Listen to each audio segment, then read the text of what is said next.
இங்க ஒரு பொண்ணு கார் டிக்கில ஒளிஞ்சிட்டு இருக்காங்க. இதை பார்த்த காரோட ஓனர் யார் மணி எப்படி உள்ள வந்தேன்னு கேக்குறான். ப்ளீஸ் என்ன காப்பாத்துங்கன்னு சொல்லி கெஞ்சுறாங்க. யார்கிட்ட இருந்துமா காப்பாத்தணும்னு எட்டி பார்த்தா ஒரு வயசான கிழவி ஃபுல் மேக்கப் போட்டுக்கிட்டு வந்துட்டு இருக்காங்க. தம்பி இந்த பக்கம் ஏதாவது ஒரு பொண்ணை பாத்தியான்னு சொல்லி கேட்டா அவன் இல்லன்னு போய் சொல்லிடுறான். அந்த கிழவி பொண்ணுக்கு கால் பண்றாங்க. பண்ணா கார் டிக்கில ரிங் ஆகுது. என்ன ப்ரோ அந்த பொண்ணை காப்பாத்த போறியான்னு சொல்லி கேக்குறாங்க. அதுக்கு அவன் ஏமா அந்த பொண்ணோட அம்மானா நீ என்ன வேணா பண்ணுவியா, அந்த பொண்ணு ரொம்ப பயத்துல இருக்காங்கன்னு சொல்லி கேட்டா. இதை கேட்ட கேள்வி அம்மாவா, அந்த பொண்ணு என்னோட கேர்ள் ஃப்ரெண்ட், எங்களுக்கு இப்போ கல்யாணம் ஆக போகுது, ஒரு சின்ன சண்டை, அதனாலதான் ஓடி வந்துட்டு இருக்கான்னு சொல்றாங்க. இது கேட்டவனுக்கு பயங்கரமான ஷாக் ஆகிடுது. ஏமா அவனா நீனு மனசுல நினைச்சுக்கிட்டு அந்த பொண்ணை கிளவி கூட அமிச்சிடறான். ஆனா அந்த பொண்ணு மொபைல கார் டிக்கில விட்டுட்டு போயிட்டு இருக்காங்க. அந்த மொபைல திருப்பி கொடுக்கலான்னு சொல்லி இவனும் அந்த கார் பின்னாடி ஃபாலோ பண்ணிக்கிட்டு போறான். அது நேரா ஒரு சர்ச்சுக்கு போய் நிக்குது. அங்கே போனா ரொம்ப கிராண்டா கல்யாணம் அரேஞ்ச் பண்ணிருக்காங்க. இன்னைக்கு தான் அந்த கிளவிக்கும் பொண்ணுக்கும் கல்யாணம். அந்த பொண்ணு எங்கேயும் தப்பி கூடாதுன்னு சொல்லி பாடி கார்டு எல்லாம் போட்டு நல்ல ஸ்ட்ரிக்டா கல்யாணம் நடக்குது. இந்த ஆளு செக்யூரிட்டி கிட்ட நான் பொண்ணோட ஃப்ரெண்டு பா அப்படின்னு சொல்லிட்டு ரூமுக்கு போறான். அங்கே போனா அந்த பொண்ணு இவரை பார்த்துட்டு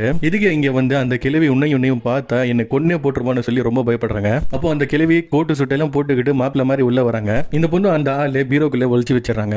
அவங்க போனதுக்கு அப்புறம் அந்த ஆளு வெளியில வரான். என்கிட்ட ஒரு பிளான் இருக்கு, நான் சொன்ன மாதிரி செஞ்சேன்னா அந்த கிழவி கிட்ட இருந்து உன்னை காப்பாத்திருவேன் அப்படின்னு சொல்லி பிளான சொல்லிட்டு அவன் வெளியில போயிடுறான். அந்த கிழவி மறுபடியும் உள்ள வராங்க. இந்த தடவை அந்த பொண்ணு அந்த கிழவி கிட்ட ரொம்ப அன்பா பேசுறாங்க. அந்த பொண்ணு கிழவியை பார்த்து டார்லிங் எனக்கு ஒரு ஆசை இருக்கு, எனக்கு ஓடி போய் கல்யாணம் பண்ணிக்கணும்னு ரொம்ப ஆசை, நம்ம இங்க இருந்து ஓடி போய் வேற சர்ச்சில் கல்யாணம் பண்ணிக்கலாமான்னு சொல்லி கேட்கறாங்க. இதை கேட்ட அந்த பாட்டிக்கு பயங்கர சந்தோஷம். இதுதான் நான் எதிர்பார்த்த, வாமா போலான்னு சொல்லி கையை பிடிச்சிட்டு வெளியில ஓடி போறாங்க. அந்த பொண்ணை கார்ல உட்கார வச்சுட்டு நம்ம உட்காரலான்னு சொல்லி கதவு திறக்கறாங்க. பார்த்தா லாக்ல இருக்கு. சாரி பாட்டி எனக்கு ஒரு ஆம்பளை கூட வாழணும் ஆசை அப்படின்னு சொல்லிட்டு ரெண்டு பேருமே டாட்டா கட்டிட்டு போயிடுறாங்க.